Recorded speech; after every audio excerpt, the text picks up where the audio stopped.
सवाल number 16। 1/x और x की पावर n+1। अब इस टाइप का यदि आपको सवाल कहीं पर भी दिखे कि ये हो 1/x और अंदर x की पावर n का मतलब यहाँ पर कुछ भी हो सकता है, 2 3 4 5 6 जितनी भी पावर हो, तो इस टाइप के सवाल में सदैव x की पावर n-1 से अंश में और हर में मल्टीप्लाई कर देते हैं। x की पावर n-1 का मतलब होगा यहाँ पर कि जितनी भी पावर ब्रैकेट के अंदर दी गई हो उससे एक कम कर लेते हैं। तो यहाँ पर प्लस हो या माइनस हो इससे कोई अंतर नहीं पड़ता है। सवाल में x की पावर n-1 से हर और अंश में गुणा करनी ही होगी, तभी ये सवाल आसान होगा। तो यहाँ पर लिख देते हैं हम अंश व हर में अभी बताया था x की पावर जो भी यहाँ पर होगी उससे एक कम लेते हैं। यदि मान लो यहाँ पर 5 होती तो हम x की पावर 4 से गुणा और भाग कर लेते, लेकिन यहाँ पर x की पावर n है तो हम x की पावर n-1 से करेंगे क्योंकि हमें एक कम करनी है। से गुणा करने पर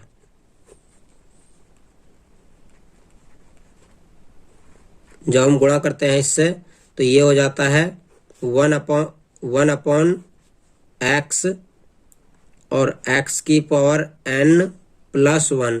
अब गुणा किससे करनी है, हमें x की पावर n-1 से गुणा करनी है हर में और अंश में, दोनों में।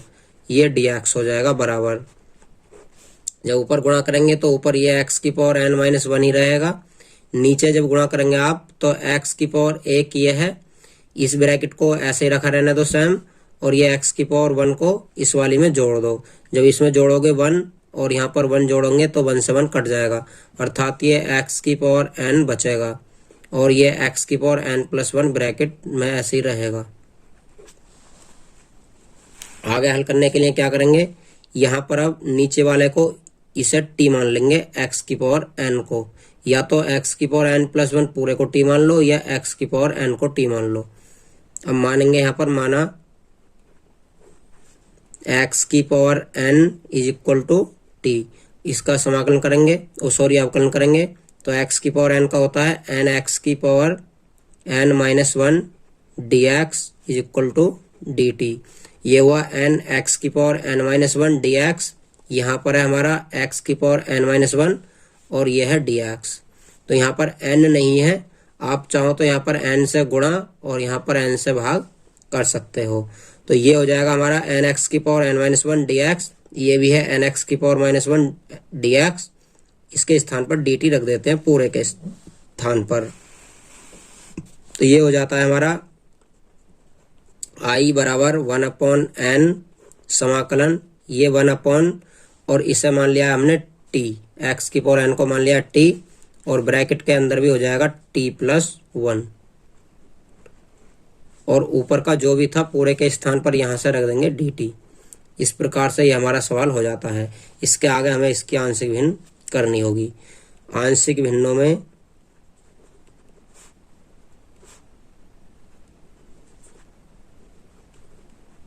व्यक्त करने पर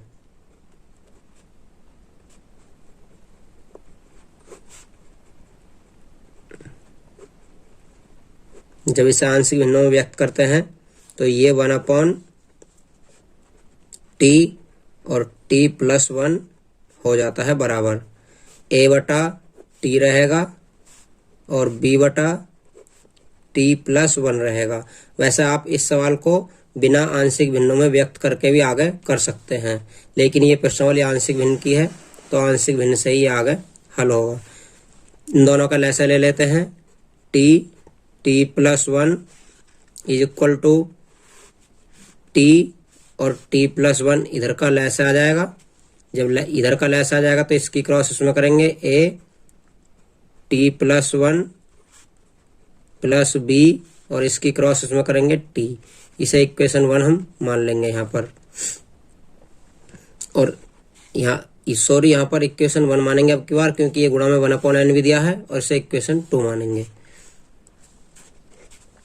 अब आगे हल करेंगे तो हर दोनों के कट जाएंगे, 1 बराबर बचता है a t+1 और ये b t, यहाँ पर रखेंगे हम t+1 का मान 0, t+1 बराबर 0, तो t बराबर हो जाएगा -1।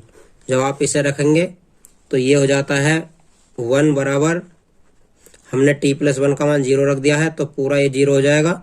यहाँ पर बचता है b और t के स्थान पर -1, तो ये माइनस का b हो जाएगा, या b बराबर हो जाता है -1। ये b की वैल्यू निकाल लेंगे हम। b की वैल्यू निकालने के बाद a की वैल्यू निकालनी है। a की वैल्यू निकालने के लिए आप क्या करेंगे, ये है हमारा bt, ये t अकेला है तो t की जगह क्या रख देंगे, क्योंकि हम जैसे t+1 बराबर 0 रखते हैं वैसे ही t बराबर 0 रख देंगे। तो यहाँ पर लिख देते हैं t बराबर 0 रखने पर, जब t बराबर 0 रखते हैं तो ये बचता है हमारा 1 बराबर a, और t के स्थान पर 0+1, और यहाँ पर जब 0 रखेंगे तो ये b 0 हो जाएगा पूरा। तो ये बचता है a बराबर यहाँ से 1, क्योंकि ये 1 रहेगा, 0 जोड़ेंगे कोई अंतर नहीं पड़ेगा, तो a बराबर कितना बच जाएगा, ये 1 बच जाएगा। a और b के जो मान आए हैं हमारे, ये हमें इक्वेशन 2 में रखने हैं पहले इस वाले समीकरण में, और फिर उसके बाद 1 में रखने हैं। तो इन्हें रख देते हैं। a व b के मान समीकरण 2 में रखने पर,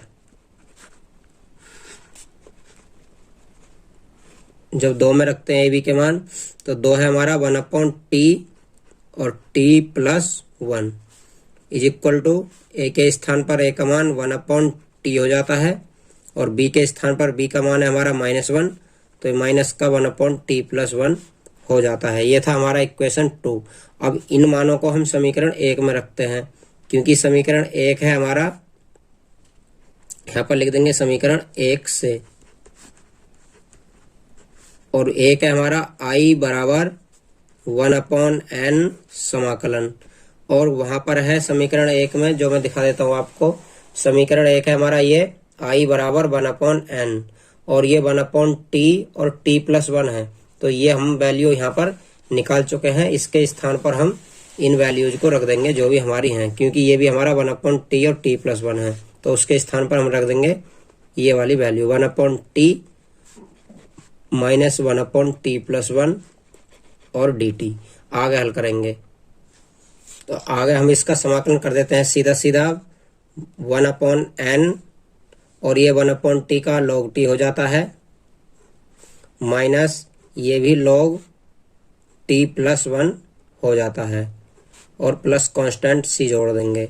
आगे करने के लिए हम यहाँ पर log m minus log n का फॉर्मूला लगा सकते हैं, लेकिन उससे पहले हम t का मान रख लेते हैं। पहले 1/n log t का मान है हमारे पास x⁴n माइनस log, ये भी हो जाएगा x⁴n+1 और प्लस कांस्टेंट c।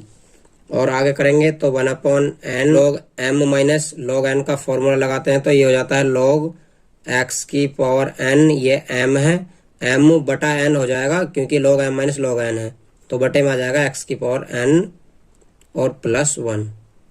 इस प्रकार से ये हमारा सवाल नंबर 16 भी कंप्लीट हो जाता है। सवाल नंबर 17 करते हैं।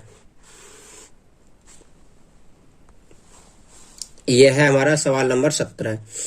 cos x/1 minus sine x और 2 माइनस साइन x। यदि ऊपर भी साइन x होता और नीचे भी साइन x होता तो हम यहाँ पर सीधा सीधा इसके आंशिक भिन्न कर देते, या फिर ऊपर cos x है तो नीचे भी दोनों जगह cos x होता, तब भी हम सीधा सीधा आंशिक भिन्न कर सकते थे।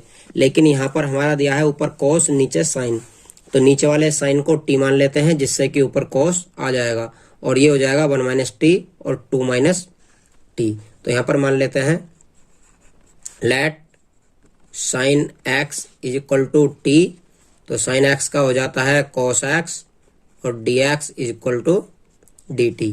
अब मान रखते हैं यहाँ पर, तो ये हो जाता है i is equal to cos x और dx के स्थान पर आ जाएगा dt पूरे के स्थान पर, तो ये बचता है 1 माइनस इसे मान लिया है t, और ये 2 माइनस इस साइन को मान लिया है t, और ये dt आ जाता है cos x और dx के स्थान पर यहाँ से। तो ये हमारा अब ए अपॉन और बी अपॉन के टाइप का बन जाएगा। यहीं से इसके आंशिक भिन्न कर देंगे आंशिक भिन्नों में व्यक्त करने पर।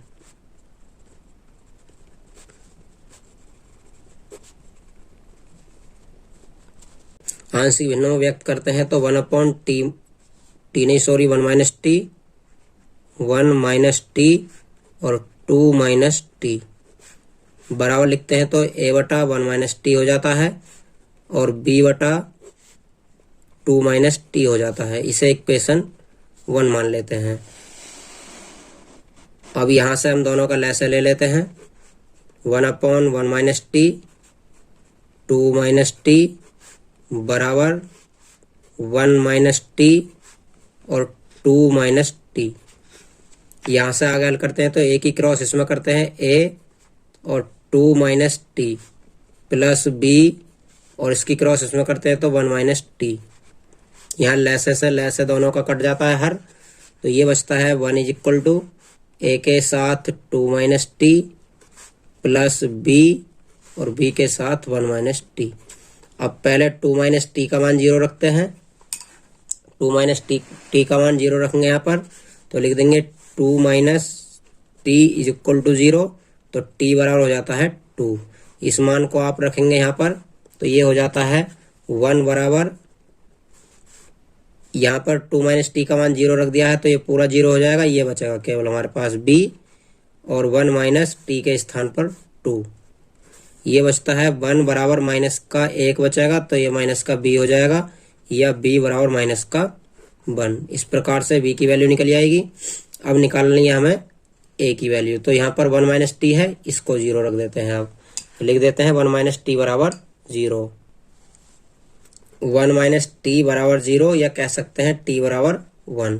अब टी बराबर 1 रखते हैं तो ये हो जाता है हमारा 1 बराबर a और ये 2 माइनस टी है तो 2 माइनस टी के स्थान पर रखते हैं 1 और प्लस ये b 1 माइनस टी के मान 0 रख दिया हमने तो ये पूरा 0 हो जाएगा। ये बचता है 1 बराबर, यहाँ से 2 में से 1 गया, 1 ही बचेगा अर्थात a, तो a का मान आ जाएगा हमारा यहाँ पर 1।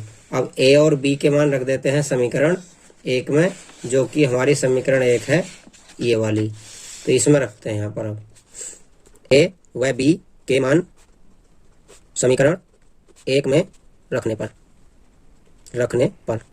यहाँ पर रखते हैं तो ये 1 अपॉन 1 माइनस टी और 2 minus T is equal to A के स्थान पर ए का मान रखेंगे। ए का मान है 1 अपॉन 1 माइनस टी और बी का मान है -1, तो ये माइनस के 1 अपॉन 2 माइनस टी हो जाएगा। अब यहीं से इसका समाकलन कर देते हैं। समाकलन करने पर जब इसका समाकलन करते हैं तो ये समाकलन 1 अपॉन 1 माइनस टी और 2 माइनस टी हो जाता है dt। इधर समाकलन करेंगे तो ये समाकलन 1 upon 1 minus T dt minus समाकलन ये 1 अपॉन 2 माइनस टी और dt। आगे इसका समाकलन करते हैं तो ये हो जाता है i का मान, क्योंकि हमने इसे i मान रखा है ऊपर से, बराबर ये 1 अपॉन एक्स के रूप का है तो ये हो जाता है log 1 minus T, 1 minus T, और ये 1 माइनस टी है। अब यहाँ पर t माइनस 1 होता तो log t माइनस 1 हो जाता, लेकिन ये 1 माइनस का t है तो इसके अवकलन से और डिवाइड करेंगे आप तो यहाँ पर 1 का 0 हो जाता है और t का -1 हो जाता है, तो 1 से डिवाइड और करना पड़ेगा। माइनस ये भी हो जाता है log 2 माइनस टी, लेकिन यहाँ पर भी 2 का 0 और t का -1 हो जाएगा, जिससे कि आपको अवकलन से डिवाइड करना होगा, प्लस कांस्टेंट c। तो ये i बराबर हो जाता है, माइनस का चिन्ह ऊपर ले लेंगे, log 1 माइनस टी। इसी प्रकार से ये हो जाता है माइनस का माइनस माइनस प्लस हो जाता है log 2 minus T plus constant c कर देंगे। अब t का मान रखते हैं हम, जो हमने t माना था, हमने t माना था साइन को, तो ये हो जाता है minus log 1 minus sine x, t के स्थान पर रख दिया मैंने, ये हो जाता है log 2 minus sine x plus c। अब इतना ये log m माइनस, ये माइनस का चिन्ह बोल रहा हूँ मैं, log n, log m minus log n को कर देंगे log m बटा n, तो ये हो जाता है log m हमारा ये माना जाएगा क्योंकि ये पॉजिटिव है, 2 minus sine x upon log n ये माना जाएगा माइनस का 1 माइनस साइन एक्स, तो ये हमारा इतना हो जाता है प्लस कांस्टेंट c। इस प्रकार से हमारा सवाल नंबर 17 भी कंप्लीट हो जाता है। ये है हमारा सवाल number 18, x square plus 1 x square plus 2 upon x square plus 3 x square plus 4। तो यहाँ पर हमें दिखाई दे रहा है कि ऊपर और नीचे जो हमारे x की पावर है वो इक्वल है, क्योंकि ऊपर हमारा x square plus 1 x square plus 2 मतलब ऊपर पावर हो जाएंगी 2 और 2 4 हो जाएंगी जब हम इनकी मल्टीप्लाई करेंगे, और नीचे मल्टीप्लाई करेंगे एक्स स्क्वायर की और एक्स स्क्वायर में करेंगे तो नीचे भी पावर 4 हो जाएंगी, जो कि आंशिक भिन्न के नियम से विरुद्ध है, क्योंकि आंशिक भिन्न का नियम होता है कि अंश की घात सदैव हर की घात से कम होनी चाहिए। तो इसे हमें पहले डिवाइड करना होगा, और डिवाइड करेंगे तो ये सवाल कुछ बड़ा हो जाएगा, इसलिए मैं आपको जल्दी जल्दी मल्टीप्लाई करके और इन दोनों की मल्टीप्लाई करके इसे जल्दी जल्दी से डिवाइड कर देता हूँ। तो इसकी मल्टीप्लाई हो जाती है हमारी एक्स की पावर 4 हो जाती है, ये एक्स की power 4 plus 3 x square plus का 2, और नीचे वाले की मल्टीप्लाई हो जाती है एक्स की पावर 4 प्लस का 7 एक्स स्क्वायर प्लस का 12, और नीचे वाले से ऊपर वाले को डिवाइड करते हैं तो ये इस प्रकार से हमें डिवाइड करना होगा, एक्स की power 4 plus 7 x square plus का 12, और ये एक्स की पावर 4 प्लस का 3 एक्स स्क्वायर प्लस का 2। इसे डिवाइड करेंगे तो पहली बार हमारा एक्स की पावर 4 है, यहाँ पर भी एक्स की पावर 4 है, केवल एक बार ही पढ़ा जाएगा इसका, एक बार पढ़ा पढ़कर लिख देते हैं एक्स की पावर 4 प्लस का 7 एक्स स्क्वायर प्लस का 12। जब सब्ट्रैक्ट करते हैं तो साइन चेंज हो जाएंगे, ये कट जाएगा, यहाँ से माइनस का 7 और ये प्लस का 3 माइनस का 4 एक्स स्क्वायर बचता है यहाँ से, और 12 में से 2 गया तो यहाँ से माइनस का 10 बचता है। इस प्रकार से ये हमारा शेष बच जाएगा, ये भागफल हो जाएगा, ये भाजक हो जाएगा। तो इसे आप रख देते हैं 1 यहाँ से बचेगा ये, और ये प्लस का ये रखते हैं। नियम इसका क्या होता है, जैसे यदि यहाँ पर ए और बी और यहाँ सी और यहाँ पर डी और शेष पर बच जाए हमारा आर, तो कैसे रखते हैं इसे, सी प्लस आर अपॉन ए, मतलब पहले रखते हैं भागफल प्लस शेषफल और बटा भाजक, तो ये हो जाता है हमारा भागफल प्लस शेषफल और बटा भाजक, जो कि यह है एक्स की power 4 plus 7 x square plus का 12। इस प्रकार से हमारी ये डिवाइड हो जाती है। डिवाइड करने के बाद आप जो नीचे वाला गुणनखंड है उसे सेम टू सेम यही बना देंगे, क्योंकि ये वाली मल्टीप्लाई करने के बाद ही ये आया था हमारा, और ये सेम है तो हम इसे और इसे सेम लिख देंगे। अब ये हो जाता है, अब यहाँ पर समाकलन लगाकर i is equal to 1 plus यहाँ से माइनस का 4 एक्स स्क्वायर माइनस का 10 बटा इसकी मल्टीप्लाई करने के बाद गुणनखंड हो जाएंगे एक्स स्क्वायर प्लस 3 और एक्स स्क्वायर प्लस 4, जो कि हमें सवाल में दिए थे। अब हम केवल इतने भाग का यहाँ पर आंशिक भिन्न कर लेंगे, इसे समीकरण 1 मानकर और इसकी कर देते हैं आंशिक भिन्न। यहाँ पर लिख देते हैं आंशिक भिन्नों में व्यक्त करने पर,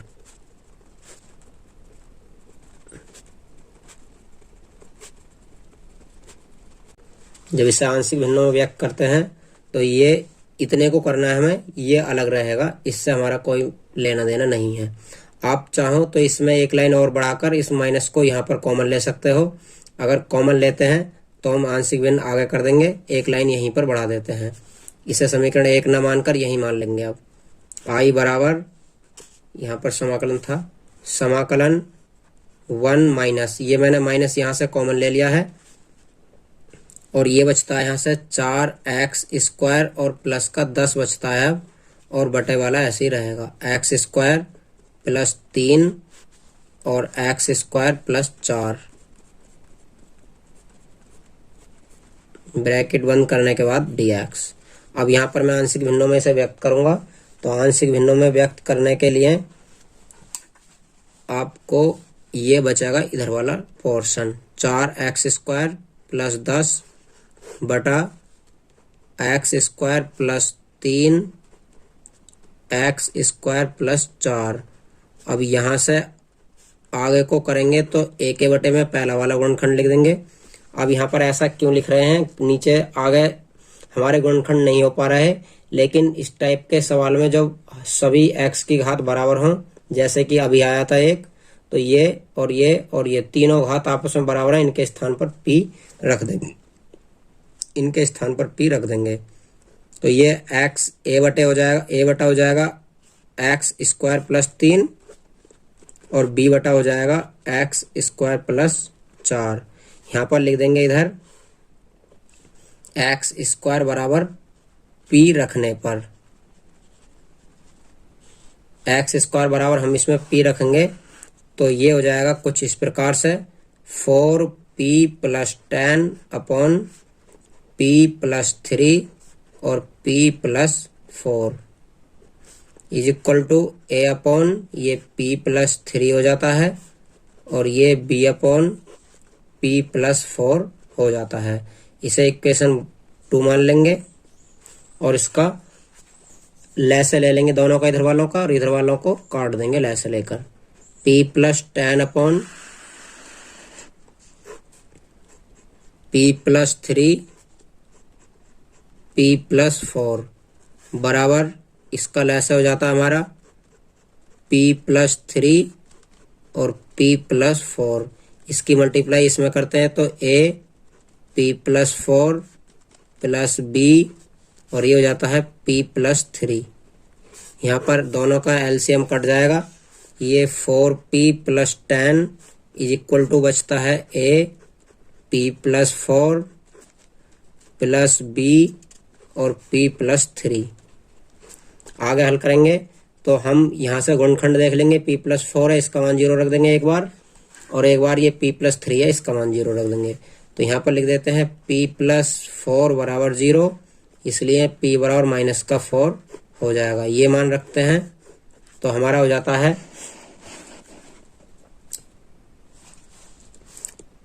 4 का 4 रहेगा और p के स्थान पर माइनस का 4 रखेंगे प्लस 10 इज इक्वल टू ये p प्लस 4 के स्थान पर हमने 0 रख दिया तो ये पूरा 0 हो जाएगा, ये बचाएगा b और p के स्थान पर माइनस का 4 प्लस 3, यहाँ से माइनस का 16 plus 10 is equal to minus का b बचेगा, क्योंकि 4 में से 3 जाएगा तो 1 ही बचेगा। यहाँ से बचता है माइनस का 6, ये माइनस का b, माइनस से माइनस कट जाएगा तो b बराबर बचता है हमारा 6। b की वैल्यू हमने निकाल ली है। a की वैल्यू निकालने के लिए दूसरा गुणनखंड p प्लस 3 0 रख देंगे, पुनः रख देते हैं p प्लस 3 बराबर 0 या p बराबर माइनस का 3। ये दोनों रखने के बाद हमें प्राप्त होता है इधर से 4 था हमारा और p के स्थान पर -3 प्लस 10 था। आगे a, ये है मैं आपको दिखा देता हूँ, यहाँ पर a और p प्लस 4 है तो p के स्थान पर -3 रख रहे हैं हम, p के स्थान पर -3 प्लस 4 हो जाएगा ये, और ये 0 हो जाएगा क्योंकि p प्लस 3 का मान हमने 0 रख दिया है। तो ये हो जाता है माइनस का 3 प्लस का 4 और आगे 0 हो जाएगा। ये माइनस का 4 तिया 12 प्लस का 10 बराबर यहाँ से बचता है a, और यहाँ से बचता है माइनस का 2 बराबर a, मतलब a का मान -2 हो जाता है। अब a और b के मान समीकरण 2 में रख देते हैं। a व b के मान समीकरण 2 में रखने पर, तो समीकरण 2 में रखते हैं तो समीकरण 2 है हमारा 4x square plus 10 upon p नहीं x स्क्वायर प्लस 3 और x square plus 4 is equal to a upon है तो a का मान रखना होगा, मैं a का मान है हमारा माइनस का 2, तो ये हो जाएगा माइनस का 2 बटा x स्क्वायर प्लस 3 और प्लस b का मान है हमारा माइनस का 3, तो ये माइनस का 3 बटा x स्क्वायर प्लस 4। ये दोनों मान हमारे इसके निकल जाते हैं। अब जो ये 4x स्क्वायर प्लस 10 है, ये वाला मान जो रखना होगा हमें वो समीकरण 1 में रखना होगा, क्योंकि समीकरण 1 हमारा था ये वाला इतना, ये है हमारा समीकरण 1। तो यहाँ पर है i बराबर समाकलन 1 ऐसी रहेगा माइनस इस पूरे के स्थान पर जो अभी मान निकाला है हमने, a और b के मान जो रखे हैं वो यहाँ पर रख जाएगा। तो ये कुछ इस प्रकार से हो जाता है। यहाँ पर लिख देते हैं हम समीकरण 1 से। समीकरण 1 है हमारा i is equal to integration 1 minus, अब 1 माइनस क्या था अभी देखा हमने, वो 1 minus 4x² plus 10/x² plus 3x² plus 4 के रूप का है। तो हम उसका मान यहाँ से ये रख देते हैं और ये है हमारा माइनस का 2/x² प्लस 3 और माइनस का 3/x² प्लस 4। ये हमने इतना मान रख दिया है यहाँ से हल करने के बाद। अब इसे आगे करेंगे तो इसके अंदर मल्टीप्लाई कर लेते हैं और समाकलन की भी अंदर मल्टीप्लाई कर लेते हैं। तो ये आगे मल्टीप्लाई करने के बाद हो जाता है समाकलन 1 dx, फिर ये माइनस माइनस प्लस हो जाता है, ये 2 कांस्टेंट है बाहर ले लेते हैं और 1/x² प्लस 3 बचता है dx, फिर ये भी माइनस माइनस प्लस हो जाता है, ये भी 3 को बाहर ले लेते हैं समाकलन से, ये बचता है 1/x² प्लस 4 और dx। अब इसका आगे समाकलन करने के लिए आपको ये tan इनवर्स का बनाना होगा जो कि a² प्लस x² के रूप का होता है या x² प्लस a² के रूप का होता है। तो इसे आगे करने के लिए क्या करेंगे 1 dx प्लस 2 और इसे 1/x² प्लस √3 का स्क्वायर कर लेंगे। इसी प्रकार से यहाँ पर 3 और 1/x² प्लस इसको 4 है तो 2 का स्क्वायर कर लेंगे dx और यहाँ पर भी dx। अब समाकलन करते हैं। समाकलन करने के लिए 1 का x हो जाता है प्लस 2 का 2 रहता है और ये किसका फॉर्मूला है tan का। तो tan का फॉर्मूला क्या होता है 1/a का मतलब है यहाँ पर वर्गमूल 3 और tan इनवर्स x/a। इस प्रकार से हमारा ये हो जाएगा। फिर इसका करते हैं तो 3 ऐसे ही रहेगा, फिर फॉर्मूला लगाएंगे 1/x² प्लस a² का, तो ये होता है 1/a के स्थान पर हमारा 2 और tan इनवर्स x/a, फिर a के स्थान पर 2 है और कांस्टेंट c हो जाएगा। अब आगे करेंगे तो ये x अकेला है ऐसे ही रहेगा, प्लस इसे 2/√3 लिख देंगे और tan इनवर्स x/√3, फिर प्लस ये 3/2 लिख जाएगा, ये tan इनवर्स x/2 और प्लस कांस्टेंट c। इस प्रकार से हमारा सवाल नंबर 18 कंप्लीट हो जाता है। नेक्स्ट सवाल करते हैं। यह है हमारा सवाल नंबर 19, 2x/x² प्लस 1 और x² प्लस 3। अब यहाँ पर यदि x² होता तो हम डायरेक्ट p मानकर और इसका आंशिक भिन्न कर देते, लेकिन यहाँ पर ऊपर पावर 1 है और नीचे पावर 2 है। तो ऐसा सवाल हल करने के लिए हम पहले ये देख लेते हैं कि नीचे वाले को t मानकर ऊपर वाला तो कहीं आता नहीं है। देखो हम नीचे वाले को t मान लेते हैं, माना हमने x² को t मान लिया तो x² का क्या होता है 2x, इसलिए 2x हमारा आ जाएगा।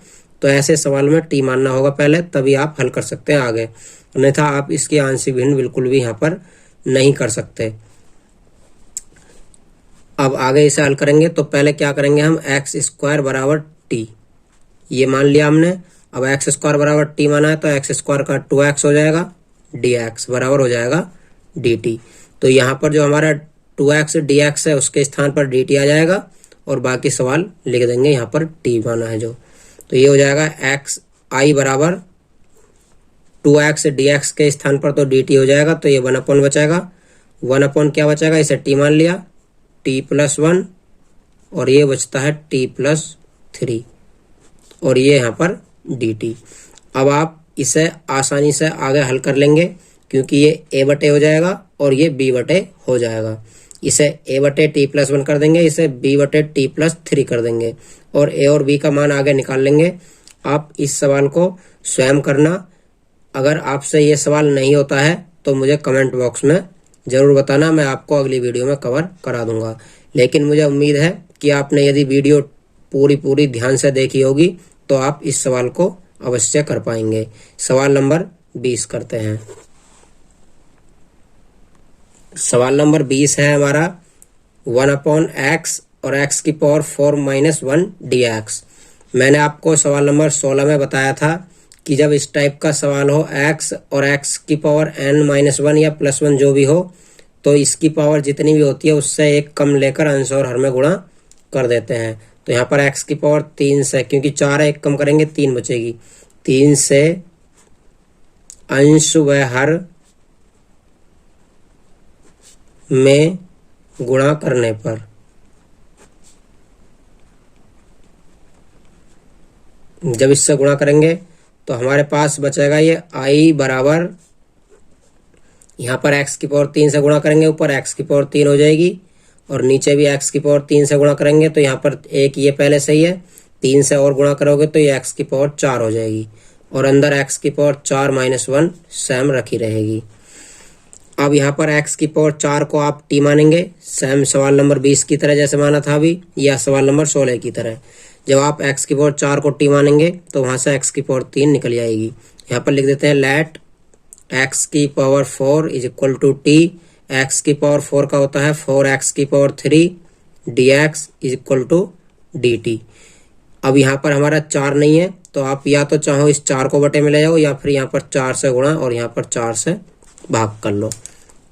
तो ये 4x की पावर 3 dx, ये भी 4x की पावर 3 dx हो जाएगा। इसके स्थान पर dt रख देंगे तो ये हो जाता है i इज इक्वल टू 1/4 और ये 1/, हो जाएगा t और t माइनस 1, क्योंकि हमने x की पावर 4 को t मान लिया है और ये dt हो जाता है इस पूरे के स्थान पर यहाँ से।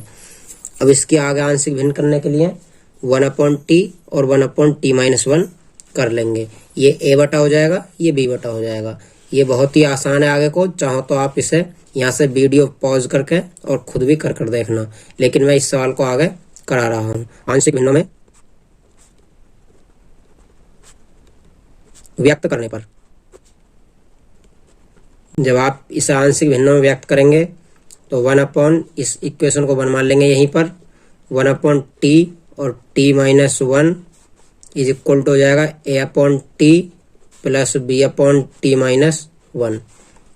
इस टाइप का मैंने सवाल अभी पीछे कराया है, आप चाहो तो उसे देखकर भी इस सवाल को कर सकते हैं। यहाँ पर इधर का लेसे लेंगे t और t minus 1 is equal to a के साथ में ये आ जाता है t माइनस 1 प्लस b के साथ में ये आ जाता है t अपॉन t और t प्लस माइनस 1, इसका लेसा होगा, हर से हर दोनों का कट जाएगा तो ये बचता है हमारे पास 1 is equal to a t minus 1 plus b और t। अब पहला गुणनखंड है हमारा t माइनस 1, इसके स्थान पर 0 रखते हैं। t माइनस 1 बराबर 0 तो t बराबर हो जाता है यहाँ से 1। जब इसे आप रखेंगे तो ये हो जाएगा 1 बराबर, इसे हमने 0 रख दिया है तो ये पूरा 0 हो जाएगा, ये बचाएगा b और t का मान है 1 तो ये हो जाएगा b बराबर 1। यहाँ से आप b का मान निकाल लेंगे। अब a का मान निकालने के लिए यहाँ पर जो bt है, इस अभी हमने ये 0 माना था, अब इस t को 0 रख देंगे तो यहाँ पर लिख देंगे, यहीं पर करता हूँ साइड में, t बराबर 0 रखने पर जब t बराबर 0 रखेंगे आप इसमें तो इधर 1 बराबर, इधर 1 है, 1 बराबर ये a और t के स्थान पर 0 माइनस 1 प्लस ये b और t का 0 रखेंगे तो 0 हो जाएगा, इसलिए ये बचता है 1 बराबर माइनस का a, यह कह सकते हैं a बराबर माइनस का 1। तो यहाँ से हमने a का मान निकाल लिया है।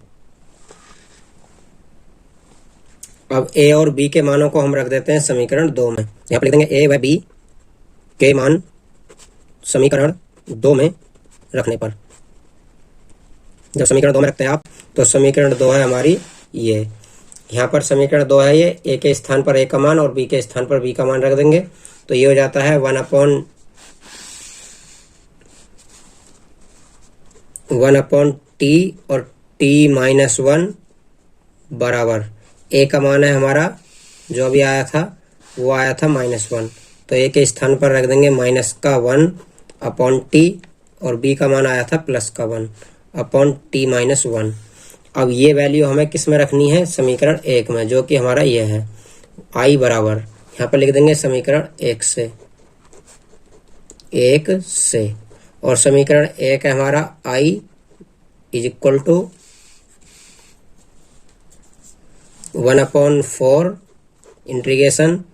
अब ये पूरा मान है तो ये भी हमारा सेम मान है तो इसका मान ये रख देते हैं, माइनस का 1/t प्लस का 1/t-1 और ब्रैकेट बंद करके लगाते हैं dx।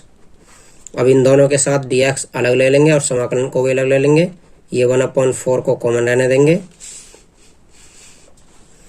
तो ये हो जाएगा -1/t dt और इसके साथ समाकलन लेंगे तो प्लस का 1/t-1 dt और ब्रैकेट 1/4 के लिए दोनों तरफ से बंद कर देंगे।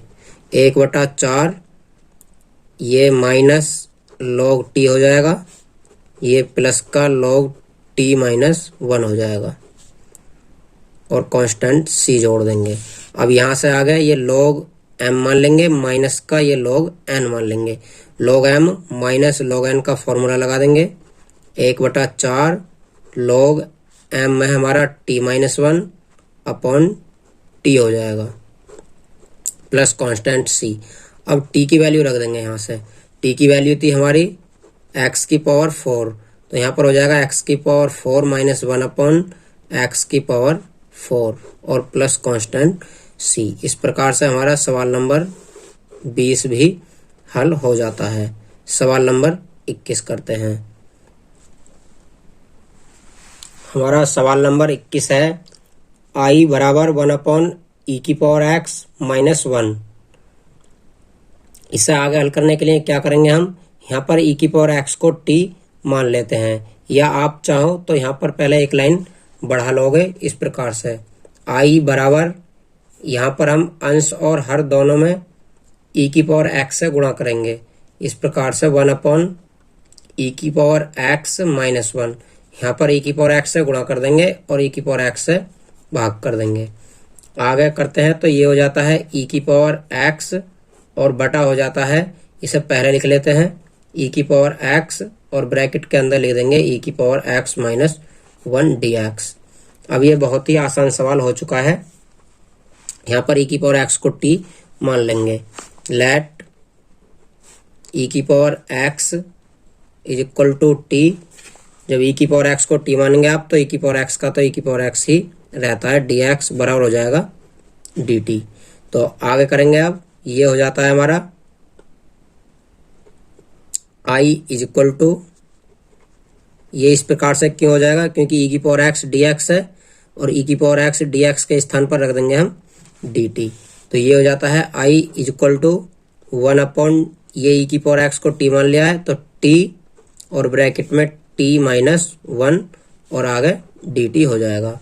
अब ये वाला सवाल सेम 20 वाला सवाल है जो कि अभी कराया है आपको, वो भी 1/t और t-1 के रूप का था, ये भी 1/t और t-1 के रूप का ही है। तो इससे आगे आप इसे स्वयं करेंगे, क्योंकि सेम टू सेम यदि आप 20वें सवाल की भी कॉपी कर देते हैं जहां से हमने उसमें t माना था, सेम वही आ जाता है और आंसर भी इसका उसी टाइप से आएगा, क्योंकि हमने उसमें x की पावर 4 को t माना था, इसमें e⁻x को t माना है। तो आंसर में केवल थोड़ा सा अंतर होगा। जो हमारा पहले वाले सवाल का आंसर था वो x की पावर 4 के अनुसार है और ये e⁻t के अनुसार आएगा, लेकिन आपको तो आंशिक भिन्न से मतलब है, आंशिक भिन्न दोनों की समान होंगी, क्योंकि ये वाला पोर्शन हमारा सवाल नंबर 20 के पोर्शन के अनुसार है। तो आप इसे आगे स्वयं करेंगे। अब सवाल नंबर 22 कराता हूं मैं। ये है हमारा सवाल नंबर 22। तो सवाल नंबर 22 है हमारा x dx upon x-1 x-2। अब इसे हल करने के लिए हम सीधा सीधा इसकी आंशिक भिन्न कर लेते हैं, क्योंकि ये आंशिक भिन्न के टाइप का है। आंशिक भिन्नों में यदि आपको कहीं पर भी किसी भी सवाल में डाउट है या कोई सवाल नहीं समझ आया है तो आप मुझे सीधा सीधा कमेंट करेंगे सवाल नंबर डालकर।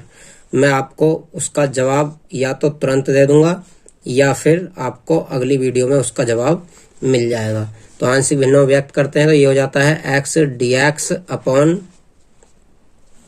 x-1, सॉरी dx नहीं लेंगे यहाँ पर क्योंकि हमें तो आंशिक भिन्न करनी है, x-1 और x-2 बराबर हो जाता है हमारा a बटा x-1 और प्लस b बटा x-2। इसे समीकरण 1 मान लेंगे और यहाँ से ऐसे ले लेंगे इधर वाली साइड का, ये सेम रहेगा x माइनस 1 और x minus 2 is equal to, इसका लेस आ जाता है हमारा x माइनस 1 x माइनस 2, इसकी क्रॉस इसमें करते हैं तो a x माइनस 2 और प्लस b x माइनस 1।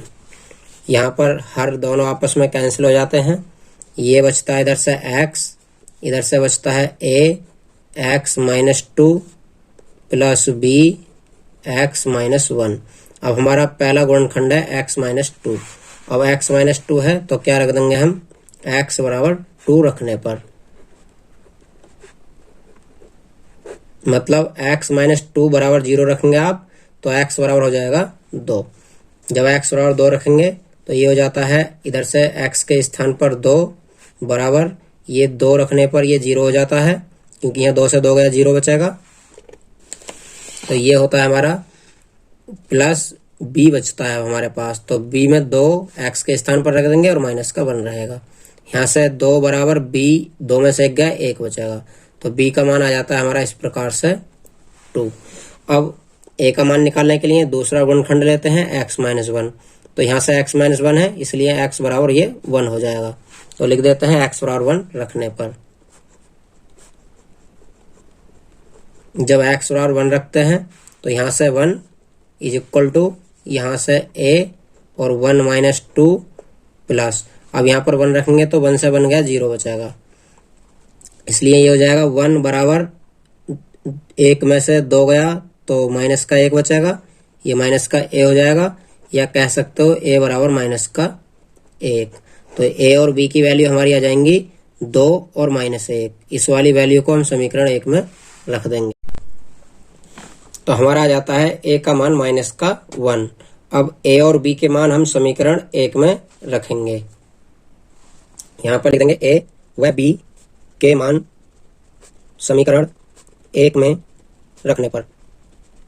जब a और b के मान समीकरण 1 में रखते हैं तो हमारा जो समीकरण 1 है वो दिया गया है 1/x माइनस 1 और x माइनस 2 बराबर है a बटा, a का मान है हमारा माइनस 1 तो माइनस का 1/x माइनस 1 और b का मान है हमारा 2 तो 2 बटा हो जाएगा x माइनस 2, क्योंकि ये x माइनस 2 है।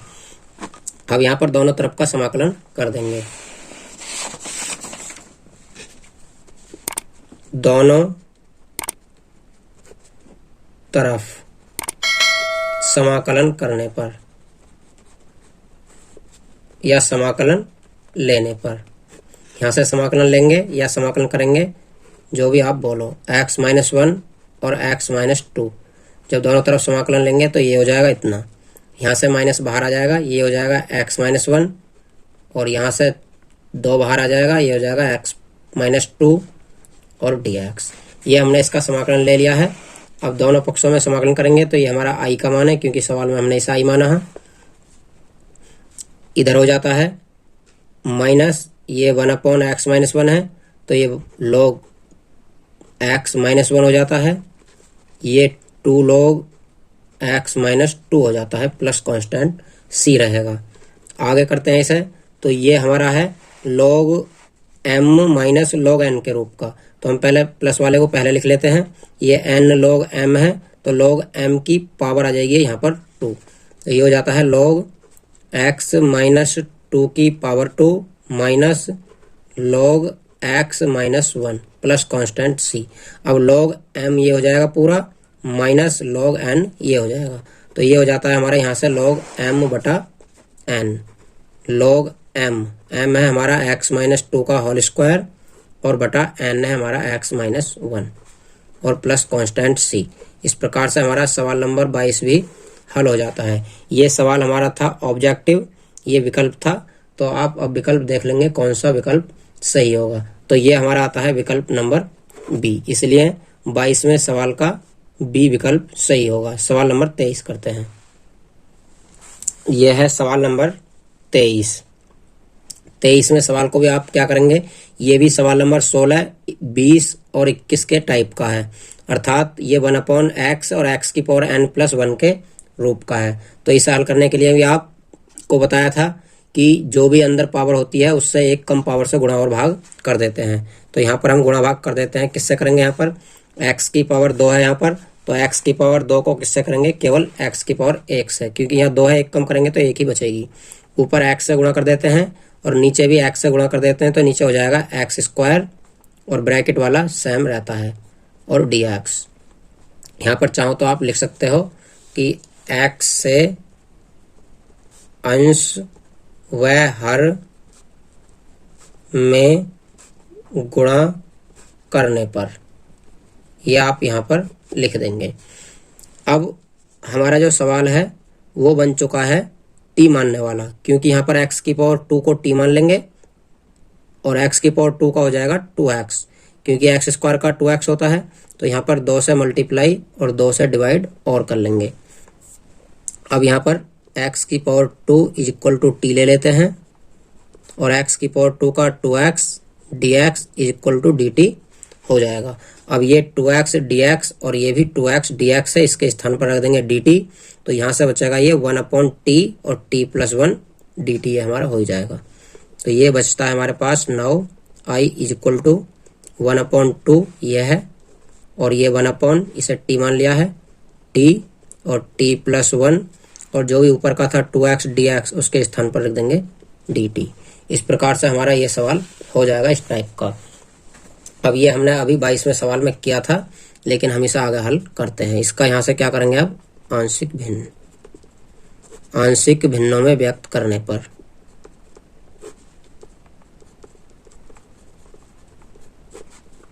दोस्तों ये हमारा आज की वीडियो का लास्ट सवाल है, क्योंकि इस प्रश्नावली में 23 ही सवाल हैं, तो इन्हें हल कर लेंगे हम।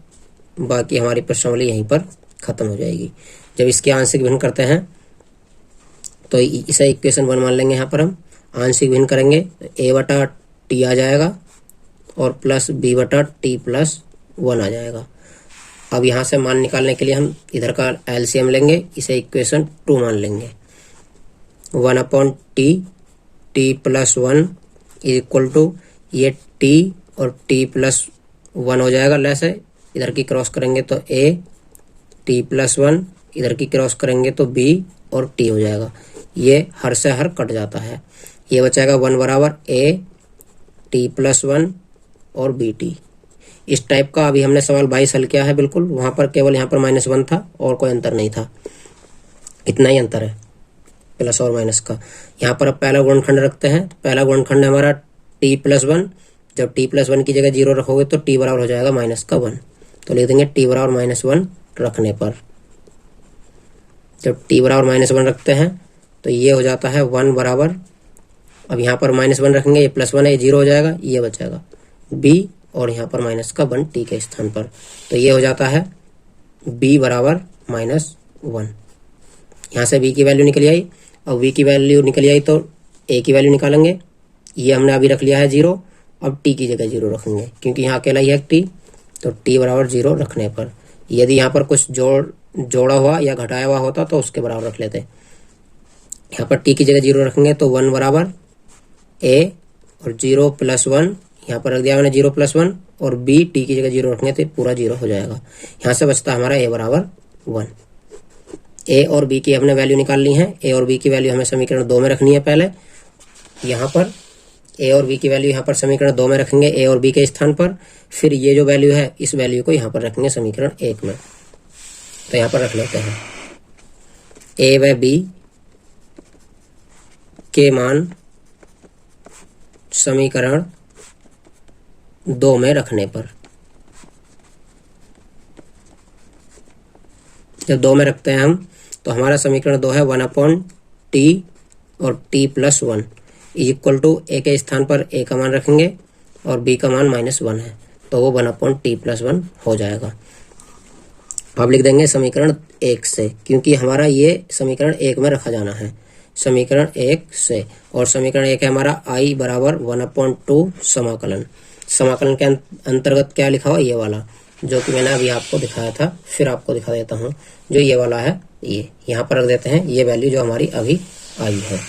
तो ये हो जाता है समाकलन के अंतर्गत हो जाएगा ये वाला ब्रैकेट के अंदर 1/t और माइनस के 1/t+1 और बाहर जो dt लगा हुआ है dt लगा देंगे। अब इसका समाकलन चाहो तो आप डायरेक्ट कर दो और चाहो तो आप dt की और समाकलन के अंदर मल्टीप्लाई करके अंदर भी कर सकते हो, लेकिन मैं यहाँ पर आपको सीधा सीधा करके बता रहा हूँ। 1/t का log t हो जाएगा, माइनस ये भी 1/t माना जाएगा, इसका भी log t+1 हो जाएगा और प्लस कांस्टेंट c जोड़ देंगे।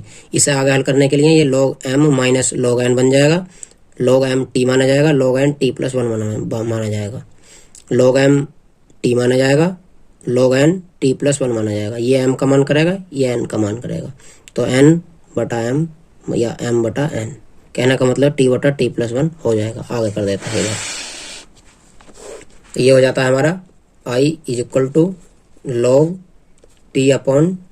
t/t+1 और कांस्टेंट c। अब t का मान और रख लेते हैं। t का मान हमने क्या माना था, x² को, तो ये हो जाता है x² ये मैंने t की जगह रख दिया t का मान, प्लस कांस्टेंट c। इस प्रकार से हमारा सवाल नंबर 23 और प्रश्नावली आज कंप्लीट हो जाती है। सवाल नंबर 23 का हमारा जो ये है वो सवाल नंबर 23 का है हमारा ऑप्शन नंबर ए, क्योंकि ए का मान ये ही है। दोस्तों, यदि ये वीडियो आपको पसंद आई है तो वीडियो को लाइक करें, शेयर करें और चैनल को सब्सक्राइब करना ना भूलें। अगली वीडियो की नोटिफिकेशन टाइम से पाने के लिए बेल आइकन को प्रेस करना ना भूलें। जय हिंद, जय भारत।